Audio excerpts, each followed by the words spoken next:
வணக்கம். இன்றைய மாவட்ட செய்திகள். விருதுநகர் மாவட்டம் விஜயகரிசல்குளம் மேட்டுக்காடு பகுதியில் 3ஆம் கட்ட அகழாய்வு பணி கடந்த ஆண்டு ஜூன் 18ஆம் தேதி துவங்கியது.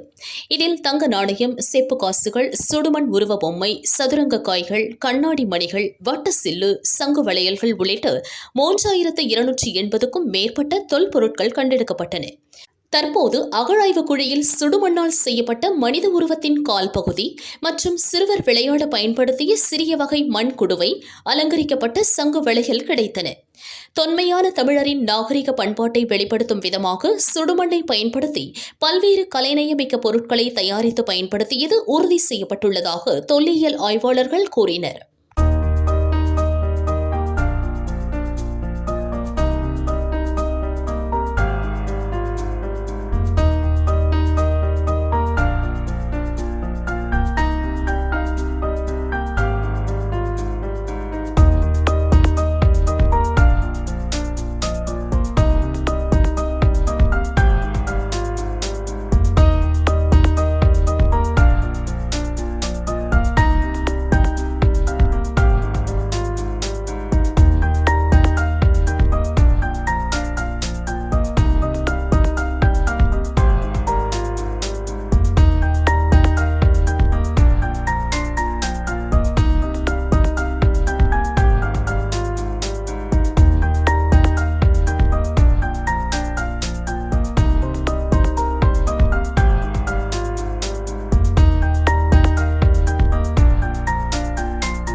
மதுரை மாவட்டம் மேலூர் அடுத்த அரிட்டாப்பட்டி கிராமத்தை சுற்றியுள்ள பகுதிகளில் டங்ஸ்டன் சுரங்கம் அமைக்க மத்திய அரசு உரிமை வழங்கியதை எதிர்த்து அப்பகுதி மக்கள் போராட்டம் நடத்தினர்.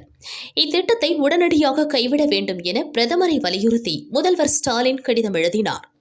தமிழக சட்டசபையில் சிறப்பு தீர்மானமும் நிறைவேற்றப்பட்டது.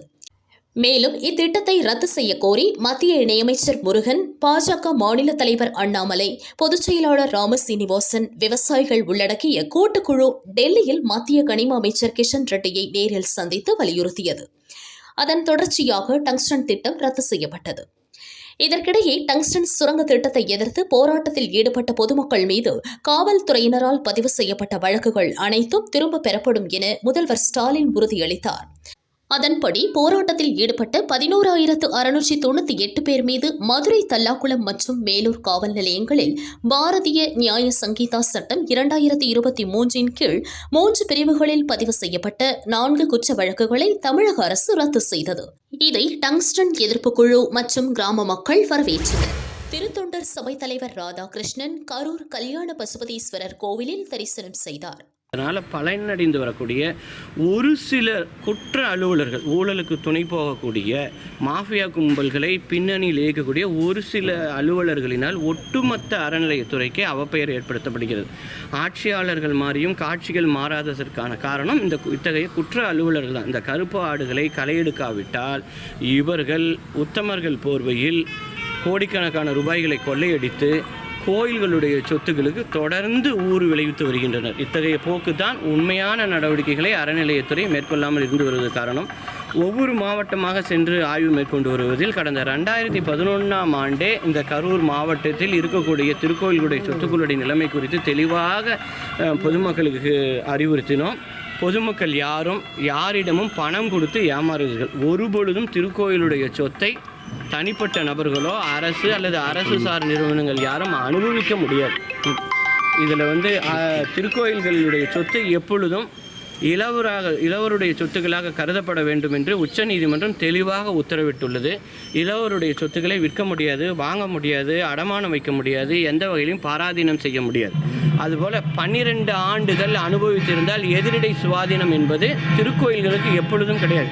200 ஆண்டுகளுக்கு முன்பு திருக்கோயிலுக்கு சொந்தமானதாக இருந்தாலும் கூட தற்போதைய நிலையில் உடனடியாக திருக்கோயில் வசம் மீட்டு கொண்டு வந்துவிடக்கூடிய அனைத்து சாத்தியங்களும் திருக்கோயில்களுக்கு இருக்க வேண்டியது நிச்சயிக்கப்பட்டிருக்கிறது என்பது குறித்து தெளிவாக வெளிப்படையாக சொல்லியிருந்தோம். ஆனால் இங்கு இருக்கக்கூடிய ஓய்வு பெற்ற ஒரு சில அலுவலர்கள் கொள்ளையடிக்கக்கூடிய இந்த மாஃபியா கும்பலுடைய பிடியிலிருந்து இங்கே இருக்கக்கூடிய அலுவலர்கள் சுதந்திரமாக செயல்பட முடியாத அளவுக்கு அவர்களுக்கு அடிமை பணி செய்யவும் ஏவல் செய்யும் ஒரு சிலர் உடந்தையாக இருந்து வருவதால் அருள்மிகு கல்யாண பசுபதீஸ்வரர் திருக்கோயிலுடைய சொத்துக்களாகட்டும் அல்லது கரூர் வெண்ணெய்மலை அருள்மிகு பாலசுப்ரமணிய சுவாமி திருக்கோயில் சொத்துக்களாகட்டும் போதுமான வெற்றியை அடைய முடியாமல் இருப்பது தான் தற்போது மாண்புமிகு சென்னை உயர்நீதிமன்ற மதுரை கிளையால் ஆக்கிரமிப்பாளர்களுடைய தரப்பில் செய்யப்பட்ட சீராய்வு மனுவானதும் கடந்த வெள்ளிக்கிழமையானது தள்ளுபடி செய்யப்பட்டு விட்டது.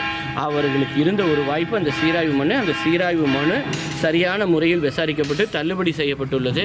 இதிலிருந்து பொதுமக்கள் அறிந்து கொள்ள வேண்டியது, நீங்கள் வாடகைதாரராக வரும் பட்சத்தில் நீங்கள் தொடர்ந்து அங்கு குடியிருப்பதற்கு ஒரு வாய்ப்பு ஏற்படும். அதையும் மீறி இந்த போலியான ஏமாற்று கும்பல்களிடம் அல்லது நாங்கள் எந்த விதமான நடவடிக்கையும் மேற்கொள்ள மாட்டோம் என்று மறைமுகமாக உங்களுக்கு உறுதியளிக்கக்கூடிய இந்த குற்ற அலுவலர்களுடைய சொல் எதுவும் எடுபடாது. சட்டத்தின் முன் அரசு சார் நிறுவனங்கள், தனியார் அல்லது தனிநபர்கள் எந்த விதமான பாகுபாடும் கிடையாது. நீலகிரி மாவட்டம் குன்னூரில் நூற்றாண்டு பழமை வாய்ந்த சிம்ஸ் பூங்காவில் ஆண்டுதோறும் ஏப்ரல் மே மாத கோடை சீசனில் சுற்றுலா பயணிகளின் வருகை அதிகமாக இருக்கும். இங்கு மே மாத இறுதியில் பழ கண்காட்சி நடத்தப்படும். கோடை சீசனுக்காக சிம்ஸ் பூங்காவில் 5 லட்சம் மலர் நாற்றுகள் நடவு செய்யும் பணி இன்று துவங்கியது. சிம் பூங்காவில் வர்ற மே மாதத்துக்காக சுற்றுலா பயணிகளை கவரும் வண்ணம் 5 லட்சம் மலர் நாற்றுகள் நடவு செய்ய உள்ளோம். இதன் முதல் கட்டமாக இன்றைக்கு சிம்ஸ் பூங்காவில் சால்வியா நாற்றுகள் நடவு பண்ணி ஆரம்பிச்சிருக்கோம். 35 வகையான மலர் செடி வகைகள் நாங்கள் இங்கே நடவு பண்ண உள்ளோம். இதில் அநேக கலர்கள், நிறங்கள் எல்லாம் இருக்குது. இது 1 மாதத்துக்கு முன்னாலே இதுக்கான நாற்றங்கால் தயார் பண்ணி அதற்கான விதைகளை நாங்கள் வெளிநாடுகளில் இருந்து பிரான்ஸ், ஜெர்மனி போன்ற நாடுகளிலேருந்து பெற்று இந்த நாற்றுகளை உற்பத்தி பண்ணியிருக்கோம்.